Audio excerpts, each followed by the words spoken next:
Blackout Days by Dragonbug on Archive of Our Own. Summary. Once he's a little more present, Izuku's not quite sure how long it takes, which is quickly starting to become annoying, but the thoughts drift away before he can really comprehend it. He speaks. It doesn't feel real. The quiet droning of Aizawa's calming voice stops before starting again, but this time, Izuku is able to understand what he's saying, although it takes him a moment to process. What doesn't? He shrugs. Everything. Or, Izuku has had a terrible, horrible, no good, very bad day. After being hit with a quirk that makes you emotionally numb, he finds himself struggling in the common room. Bakugo, Aizawa, Toshinori, and Hisashi are here to help. Before we get into the story, I'd like to preface this video with a trigger warning. This story contains elements of dissociation, derealization, emotional numbness, panic attacks, and accidental self-harm. If any of these elements are potentially triggering, please proceed with caution or click off of the video entirely. Izuku sits on the common room couch, back straight, his hands folded neatly in his lap. He stares blankly in front of him. His eyes take in the TV in the distance, and the other chairs and blankets that are scattered about the room. But he doesn't see it. He doesn't see anything. There's just Izuku and his thoughts. Not that there's much going on in his head right now. He's not really thinking. He can hear his heart beating distantly in his head, a grouting thump, thump, thump, that repeats over and over, but it doesn't ground him. His feeble attempts at bringing himself back into his body slip away into nothingness. There's really no reason for him to focus right now anyway. No one else is in the room with him. There's no one to pretend to be okay for. He doesn't know how long he's been sitting on the crusty common room couch, or when exactly he got down here in the first place. It's dark, so it must be night, but that's all he knows. He doesn't know what day of the week it is, or what happened yesterday, or even what happened 5 minutes ago. It's not like it would matter anyway. What's the point of thinking when you can't even feel anything? Sitting here, in the dark, Izuku tries to remember what happiness feels like. Or sadness. Or any emotion, really. The harder he tries, the more his mind seems to block him from feeling. Like it was trained out of him. That thought's a little terrifying. Not that Izuku can feel it. He sits there a while longer. How long, he isn't sure. But when Bakugo comes down the stairs, he's almost always the first one up and hated using the elevator for a reason that Izuku was never privy to. The soft light of early dawn is starting to trickle in through the windows. He registers Bakugo's presence in the back of his mind. Despite the encompassing numbness he's experiencing right now, his training doesn't fail him. He can hear the soft thudding of feet on the carpeted staircase and the quiet breathing of another person as Katsuki enters the common space. Izuku doesn't look up. He just stares straight ahead, unable to feel the other's calculating eyes on him. "Oi, what's up with you? You look off." Izuku doesn't answer. Bakugo's voice sounds like a distant buzzing in his ears. His heartbeat remains steady and his breathing remains deep, but he doesn't move a muscle. Katsuki stands there for a moment, taking in Izuku's expression, or the lack of one, before his eyebrows furrow in thinly veiled concern. "Deku?" Izuku sluggishly registers the now broken silence. Katsuki's voice slowly beginning to wash over him. He must be talking to me, Izuku belatedly realizes, but he doesn't make too much of an effort to string together the sounds he can hear into words. It's taking all of his energy to just exist right now. How could Bakugo possibly expect him to be able to understand anything that's going on around him? "Izuku!" The urgency in the voice cuts through the pounding in his skull and, oh, that's me. I'm Izuku. He blinks, slow and sluggish. It's a struggle to get his body to cooperate right now. His very being having to take 2 extra steps just to comprehend what his mind is trying to command his limbs to do. Faintly, he registers a light touch on his upper arm, and suddenly everything is unfamiliar to him. His eyes seem to remember how to work, and he glances over and sees a familiar, though his mind stutters when he thinks of the hand as familiar. Like he shouldn't know that. Shouldn't be able to recognize anything at all, but he does, until abruptly something in his mind snaps. Once more, and it's almost as if he can't remember anything, because remembering takes willpower and thinking, and he can't do that anymore. Calloused hand on his shoulder, and here Izuku pauses for a moment. Is that really his shoulder? When was the last time he looked at himself, really looked at himself, took in his own appearance, and committed it to memory? Are those freckles really his? Does he really have a scar? No, those are 2 scars that cross over one another to form some kind of twisted T. The rational side of Izuku, the one that's deeply buried right now under something that Izuku can't quite place, tells him that, yes, this is your arm, you know this, you just need to focus. But Izuku can't. He hears that sound again, the voice from earlier, and the grip on his arm tightens ever so slightly, and finally, his eyes are able to focus on the person in front of him. Kacchan? Katsuki is silent, taking in the younger boy before him. He notices the distant look in his eyes, how they're glazed over and struggling to focus on his own, the pupils dilating and contracting repeatedly. He notices the boy's strange reaction to his touch, and the weird, monotonous tilt to his voice. His brow furrows, deeper than it had been previously. He had never seen Deku like this, had never seen him so out of it, and he'd known him practically their entire lives.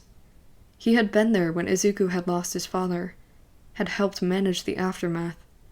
The depressive episodes Izuku would go through, though they never called them that would make everything a little too real. But he had never seen him like this. Something was definitely wrong. How long have you been sitting here? Izuku doesn't respond.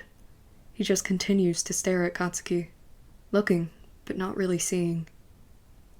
Izuku, how long have you been sitting here? Katsuki repeats, forcing himself to keep his voice calm. Freaking out now wouldn't get them anywhere. There's a long pause, and Katsuki lets the silence echo throughout the room, giving Izuku time to process the question. Izuku blinks. Only then does Midoriya notice the aches in his body. His arms hurt, but they normally do, to some degree, the constant ache of strained and overused bone finally making themselves known once again. His back and shoulders are stiff from sitting in the same position for hours? He's not quite sure. Definitely a long time. Izuku's gaze drifts, and he shrugs, his movements lethargic. Izuku, what's going on? Katsuki asks slowly. There's another long silence, and Midoriya finds Bakugo's gaze again, and his reply is monotonous.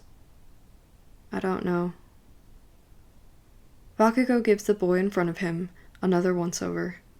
As the room slowly begins to fill with the light of the ever-rising sun, he's finally able to notice the bloody tracks on Izuku's legs. They're no longer bleeding and appear to have scabbed over hours ago, but the shape makes what happened obvious. Izuku had scratched and scratched and scratched at his legs until they bled. Katsuki's gaze wanders over to Izuku's hands. There's dried blood underneath his fingernails. He must have noticed himself starting to slip into whatever state this was and tried to ground himself in any way possible, even if that meant hurting himself. It's no secret that Midoriya has an incredibly high pain tolerance and a concerning lack of self-preservation skills. I'm getting Aizawa, Katsuki says.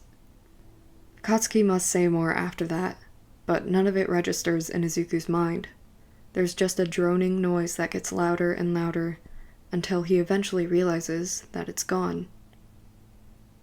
Izuku barely recognizes the passage of time. He doesn't know how long he was left alone in the common room. He doesn't even realize when Aizawa enters the room. He blinks, and it's like his teacher suddenly appeared in his line of sight, but based on the position he's in, kneeled in front of Izuku so that they're eye level, he must have been there for a while. The room is certainly brighter than it was before. He can hear the droning, whining noise again, deeper than it was last time, but just as not present. He sees his teacher's mouth moving and realizes that his sensei is speaking to him, but he doesn't understand anything he's saying. He just stares at his mouth, entranced by the way his mustache moves with every curve and twitch of his lips, the repetitive movements making it easier to sink into this feeling of non-existence. Once he's a little more present, Izuku's not quite sure how long that takes, which is quickly starting to become annoying, but the thought drifts away before he can really comprehend it. He speaks. It doesn't feel real. The quiet droning of Aizawa's calming voice stops before starting again, but this time Izuku is able to understand what he's saying, although it takes him a moment to process. What doesn't? He shrugs. Everything. The energy that he had mustered up to say those meager sentences to one of the few adults in his life that he trusted quickly fades, his mind suddenly exhausted. Izuku's consciousness does that weird time skip thing again, but he can't find the energy within himself to care. Hey kid, can you do me a favor? Izuku grunts, but his eyes don't meet Aizawa's. His teacher lets out a stifled sigh of relief at the actual response he was able to pull from the kid and continues. Can you tell me what you hear right now? Izuku grunts again, but doesn't make any more effort to respond. What about touch? Can you name something you feel right now? Izuku shakes his head after a long pause. That's okay, kid. It's hard, I know. You're doing great. Aizawa reassures him. His teacher turns towards Bakugo. When did he get here? And speaks to him, the other boy running back up the staircase. Izuku starts to drift again, but then Aizawa begins to speak, and then Izuku finds himself stuck in the in-between, only half aware, and it's exhausting. Bakugo returns, and then something is being shoved into his palms, a set of larger hands gently coaxing his fingers to grip onto it.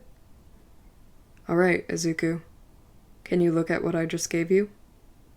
At first, he doesn't move, but after Aizawa patiently repeats himself a few too many times, he sluggishly looks down at the object held in his lap.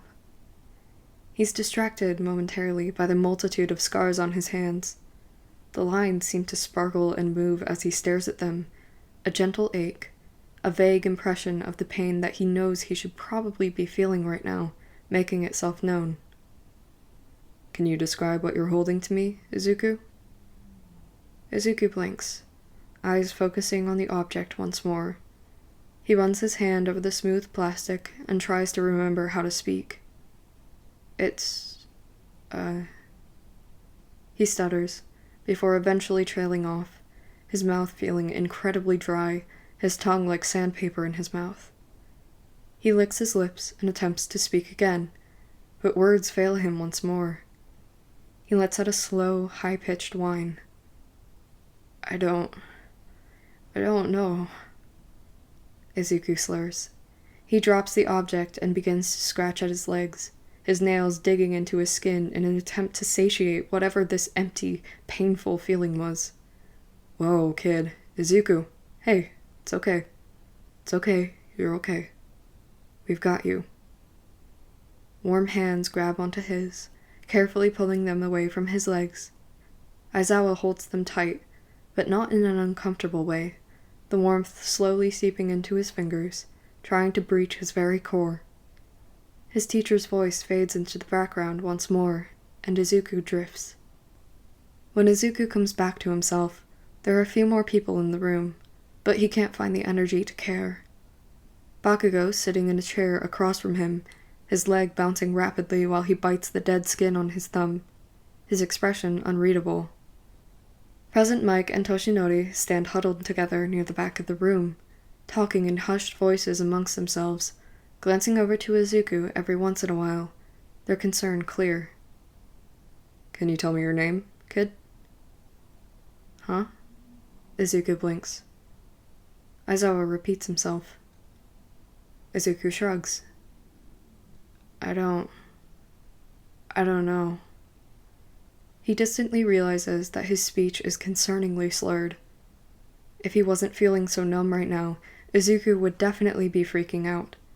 Not knowing your own name is a different type of unsettling, especially when every part of you screams that you should know it. But those responses are on pause for the moment. So instead, he continues to sit. Izuku. Your name's Izuku, kid. Oh. Can you repeat that for me? Your name? He grunts, but does as he's asked, repeating his name monotonously. Good. That's good. Can you tell me how old you are? He hesitates for a moment, struggling to remember. 17. Good. You're doing great. I'm so proud of you, Izuku. Aizawa continues to ask him questions. Sometimes he knows the answer and is able to respond, but other times, most of the time, it's too hard to think. The answer's on the tip of his tongue, but his brain doesn't want to put in the effort to recall the information that's stored there. His teacher repeats his name a lot, like he would forget it if he wasn't constantly reminded. He hates that that's probably true. He forgets it thrice more in their knockoff dollar store version of 21 questions. Sometime, after the questions end, Aizawa gives him an ice cube to hold, but he can't feel it. He just stares and watches it melt, the numbness spreading from his mind to his body, pins and needles stabbing him over and over and over, but he pays them no mind. Izuku drifts once more. In a rare moment of hazy clarity, he vaguely hears Aizawa mention something about retrieving Recovery Girl Takatsuki before he falls back out of his body. Time fails to exist. Izuku's not quite sure when he came back into himself, but he's here now. He still feels like he's drifting a bit, a comfort that he wants to just sink into, but knows that he shouldn't. The silence in his mind starts to become painful, and he clenches his hands into fists, submerging himself in the calming sensation of his fingernails digging into his palms. Aizawa must notice, because his large hands are quick to encompass Izuku's, his long fingers gently prying the boy's fingers from the fists he had created. Can you hear me, Izuku? Izuku nods jerkily, humming in acknowledgement. His voice sounds distant in his ears, and the past few hours begin to blur together in his memory. His teacher asks him a few more questions, but Izuku struggles to respond to them, his sluggishly returning thoughts overwhelming him after an eternity of silence. An ice cube is placed into his palm once again, except this time, he's actually able to feel it. He blinks in surprise, looking down at the small cube in his hand. Can you feel that, listener? This time, it's Hisashi who asked. He must have joined them when they started to notice Izuku becoming more present. Izuku nods. Yeah. His voice gives out at the end, but no one mentions it. Good. That's good, kid. We're gonna ask you some questions now, and we want you to answer them to the best of your ability. There are no wrong answers. Do you think you can do that? Izuku takes a moment to process the question before shaking his head no, pausing, and then nodding his head yes. Thank you. Aizawa shifts on the stool that he had pulled from the kitchen, leans on his elbows, his gaze falling heavily on his student. What can you hear right now? Can you list it for me? There's a long pause before Izuku begins to answer, his voice hoarse. You, Mike-sensei? He falls silent, closing his eyes to listen. I can hear the birds outside and the buzzing of the lights. Aizawa's lip twitches into a semblance of a smile. Good. You're doing great, Izuku. What about touch? What can you feel right now? The boy looks down. I can feel the ice cube. It's cold. Aizawa nods, following his words. Good. What else? I can feel the couch and this blanket. He holds the fabric between his fingers, the ice having finally melted. He's not sure when the blanket was draped over his shoulders, but one of the adults must have placed it on him when he wasn't mentally present. Once Aizawa and Hisashi have run through the rest of the senses with Izuku, they move on to other easy questions, just trying to keep the kid talking. At some point, someone shoves a cup of hot chocolate in his hands. They used his favorite All Might mug, which he was thankful for. It must have been Bakugo, then. Or perhaps just a lucky guess. He lets the heat of the mug warm his hands and his mind, slowly sinking into semi-full awareness. Toshinori sits down next to him, his bony hand coming up to rub slowly up and down his back. How are you feeling, my boy? Izuku sniffles. Cold. His mentor frowns. Would you like another blanket? Izuku nods, and another blanket is quickly given to him. What's going on? Izuku asked, the panic that he's slowly beginning to feel seeping into his voice. What happened? Toshinori continues to rub his back. Don't worry about it right now, my boy. We can discuss it at a later time. Just try to relax right now. You've had a long day. If he didn't feel like he had been run over by a runaway train, he probably would have put up more of a fight, but the exhaustion was slowly beginning to creep up on him. I'm tired. His voice sounded weak and pathetic, even to himself, but he couldn't bring himself to care. I know, my boy. I know. It's okay. You can rest now. We'll be right here when you wake up. Izuku leans against his hero's shoulder, slowly sinking into the warmth that radiated from him and allowed his teacher's voice to wash over him as he drifted off. When Izuku wakes, the sun has set once more. The room is cast in the yellowish glow of the few lamps that are scattered throughout the room, and he can hear the distant chatter of his classmates wandering the halls a few floors up. He lays there for a moment, taking in his surroundings. He can feel Toshinori breathing underneath him. Sometime after he fell asleep, he must have been shifted so that his head lay in his mentor's lap. A large hand cards gently through his hair, calming the pounding in his head and helping to soothe the ache that had settled deep within his bones. Izuku groans and buries his head within his mentor's lap, hiding himself away from the world. Toshinori chuckles. How are you feeling, my boy? Izuku groans again. Water. It doesn't take long before a glass is placed into his shaking hands as Toshinori helps him sit up, one of his arms placed permanently on Izuku's shoulder, either to ground him or keep him from falling over. Or both. Probably both. Aizawa approaches him after he's had a few sips of his water. How are you feeling, kid? Izuku sniffs. Like shit. The gathered teachers chuckle, and Izuku cracks a thin smile. He takes another sip, and when he speaks, his voice sounds half dead. What happened? The adults share a look before Hisashi speaks. You were hit by a quirk.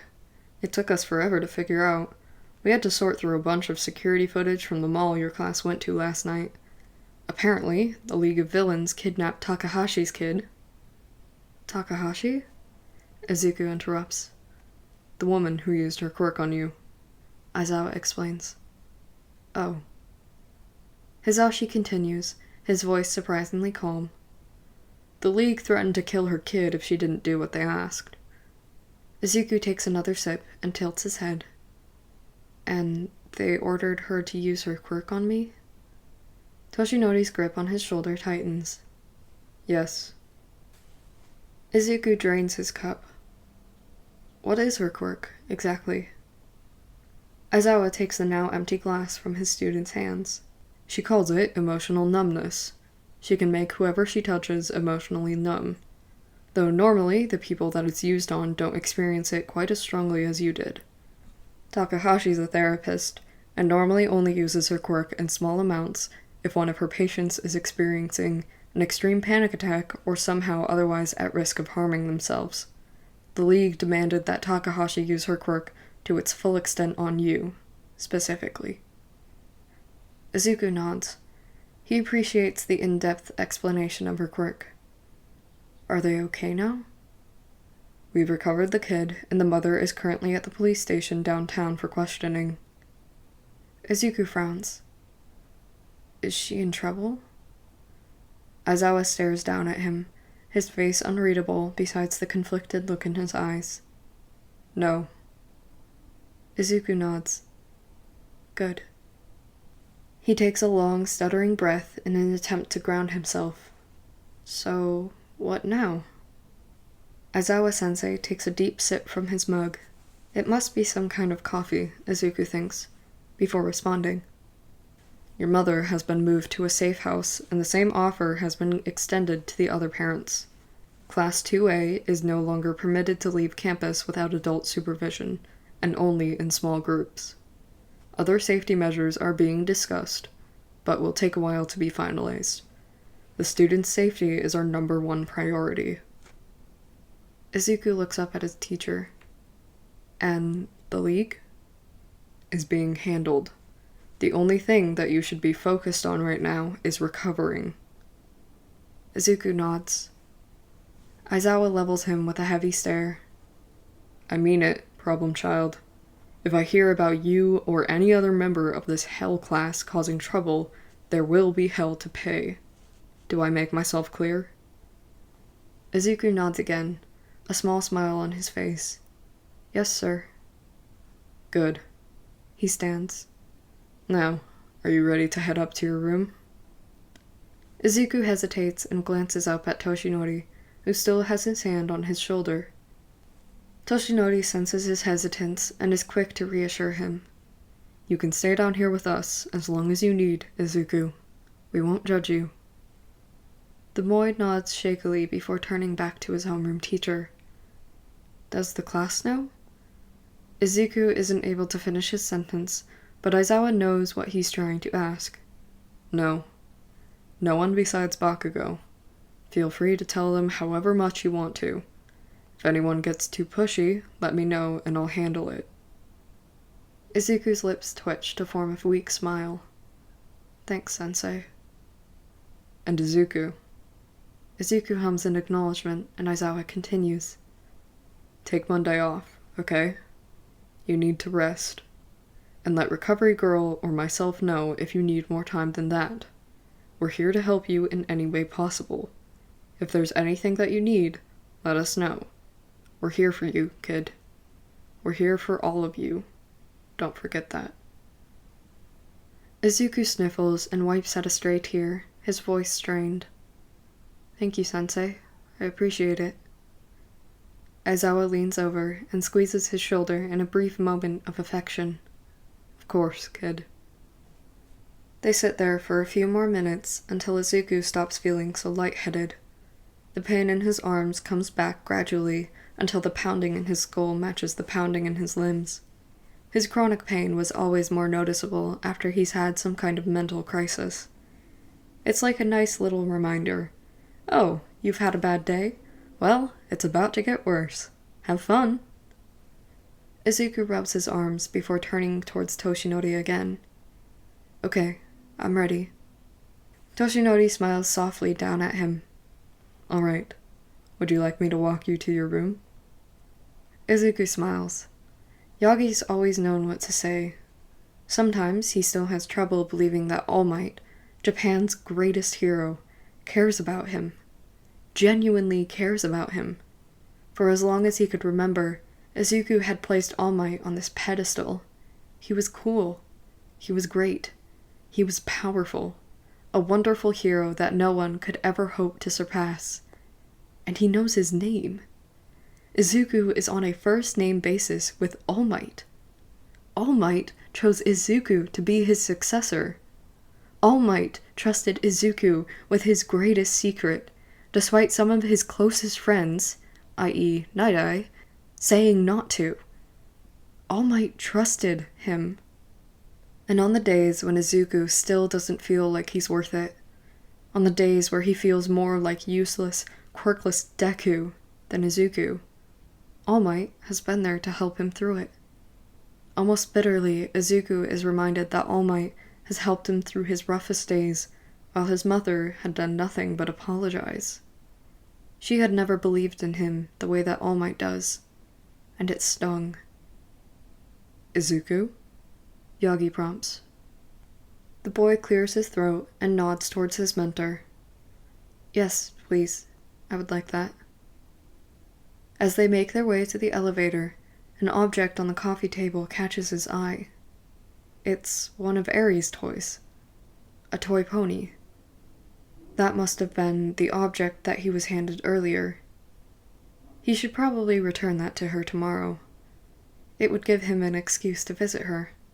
Visiting Eri always made him feel better. Recovery Girl, Aizawa, and Hisashi stand in silence while they wait for All Might to return. They have a lot to discuss. Yagi returns 15 minutes later, his eyes looking especially sunken after such a long day. His hair falls flat around his face, its usual buoyancy having fled long ago. His shoulders sit stiffly by his ears, his stress obvious to the other teachers. Everyone with a working pair of eyes knows that Midoriya holds a special place in Yagi's heart. Having to watch his mentee suffer couldn't have been easy, and Hisashi's heart aches for him. As soon as the elevator doors slide closed and Yagi has joined them, Recovery Girl begins to speak, her tone urgent. "We'll need to monitor Midoriya to make sure that there are no lasting effects from the quirk." Aizawa stiffens. "You think there will be lasting effects?" Hisashi places a comforting hand on his husband's shoulder. Recovery Girl nods solemnly, her lips forming a thin line. "Possibly. There's not a lot of information about the quirk that was used. Izuku's the only case of such an extreme use. We're going into this blind. Keeping a careful eye on him these next few days is crucial." "What exactly should we be looking for?" Hisashi asks. "Anything, really. Trouble focusing in class, a longer response time than usual, an increase in time spent daydreaming. Anything out of the ordinary for him. I'm just worried that this could trigger future dissociative episodes.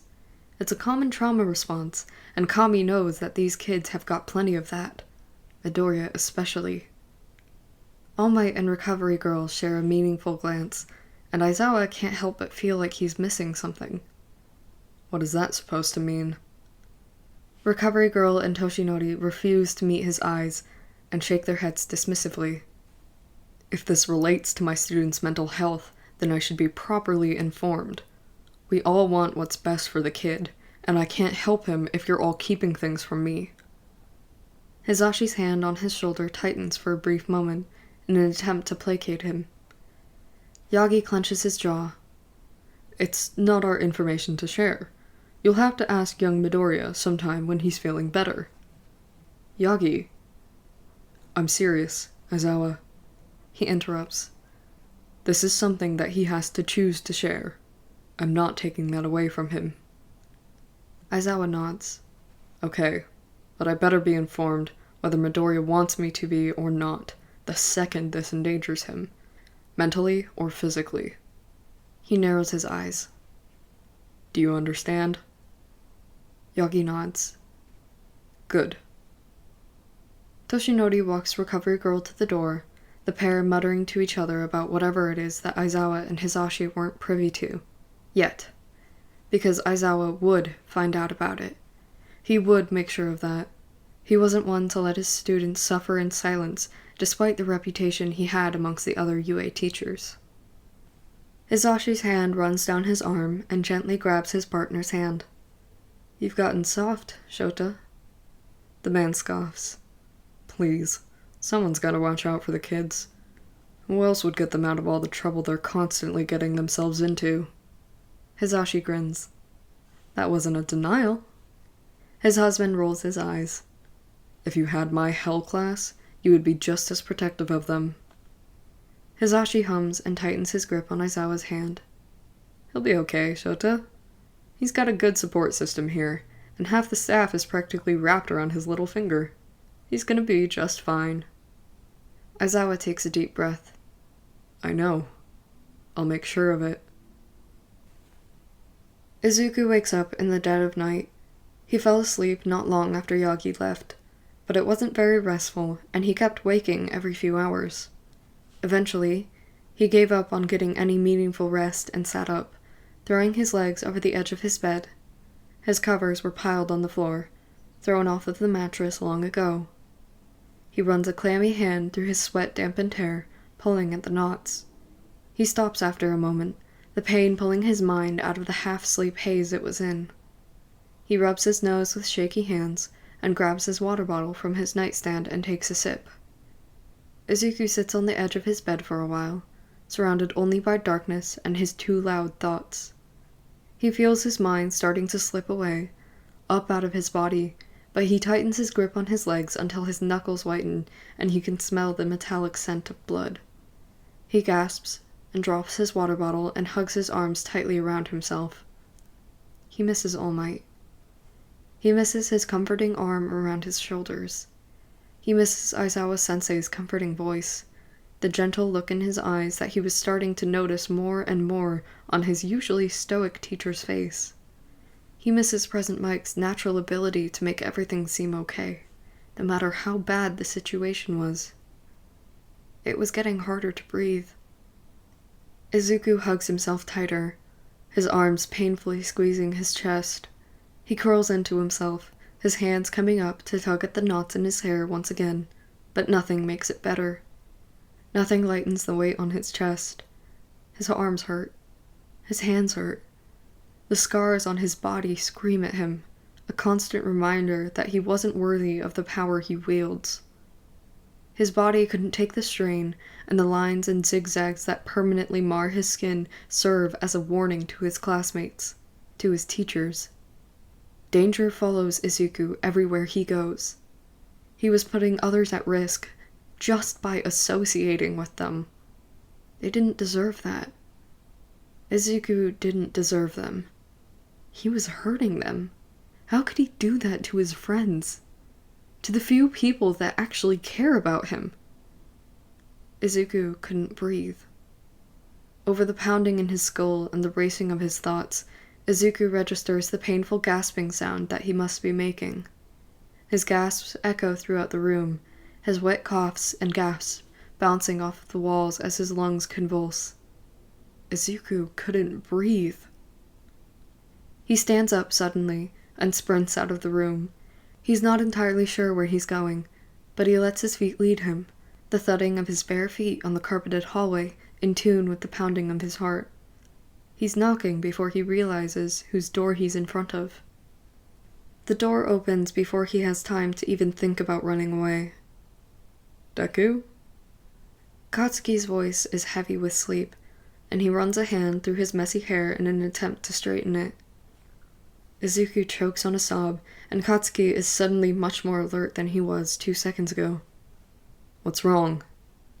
Kachan. His voice breaks. Katsuki opens the door all the way and grabs Izuku's hand before yanking him inside. Come on, nerd. He helps Izuku sit on the edge of the bed before joining him. Now tell me what's going on. What's wrong? Izuku chokes again. Can't breathe.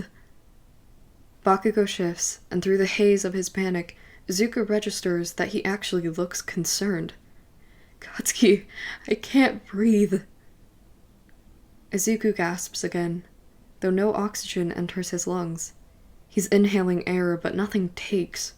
Nothing reaches the bottom of his lungs. He can inhale all he wants, but it doesn't matter if he's not breathing. Whoa, Izuku, hey. You're okay. I've got you. Katsuki grabs one of his trembling hands and holds it to his chest.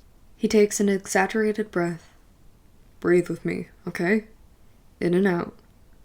Izuku attempts to follow along. In and out, just like that. Good. Good. You're doing great, Izuku. Just like that. Keep going. They sit like that for a while.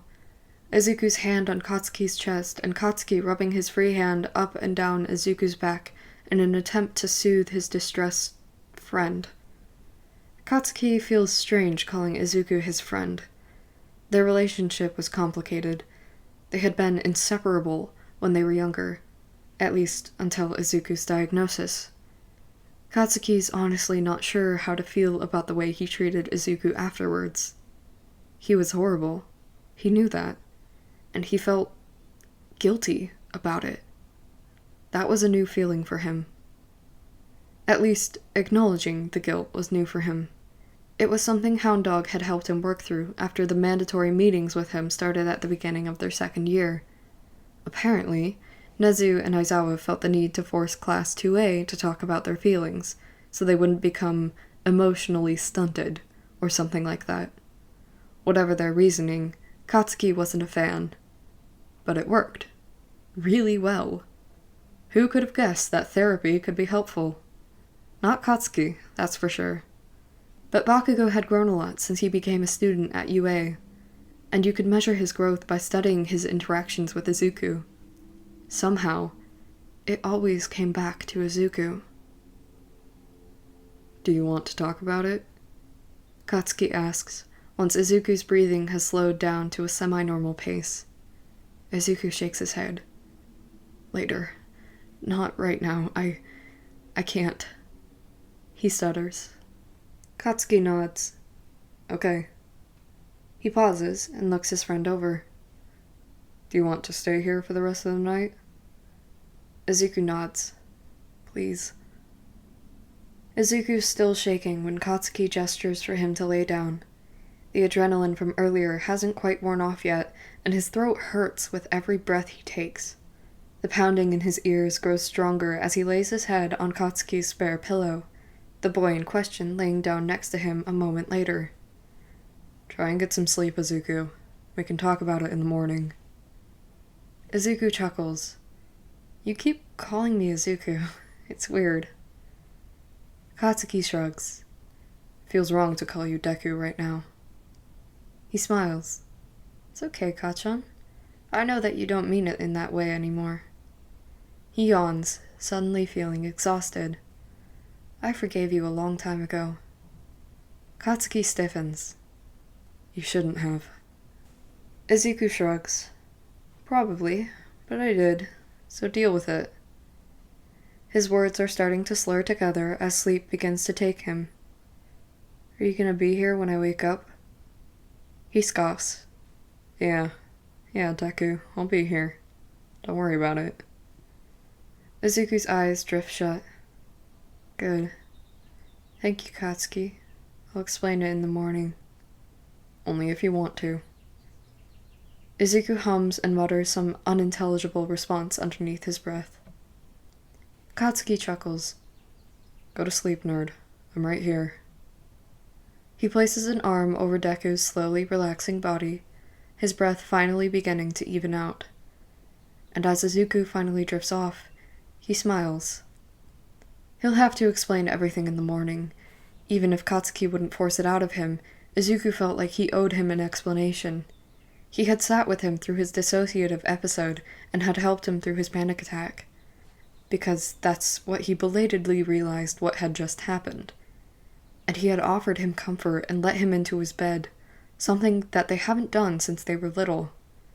Kachan really has changed. He was proud of him.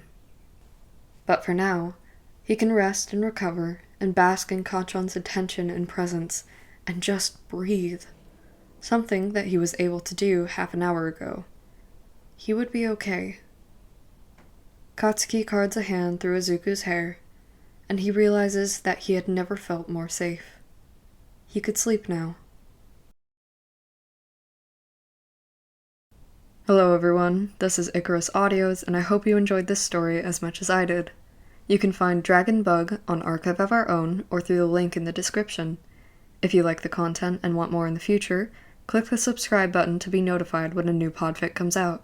Thank you for listening, and I'll see you next time.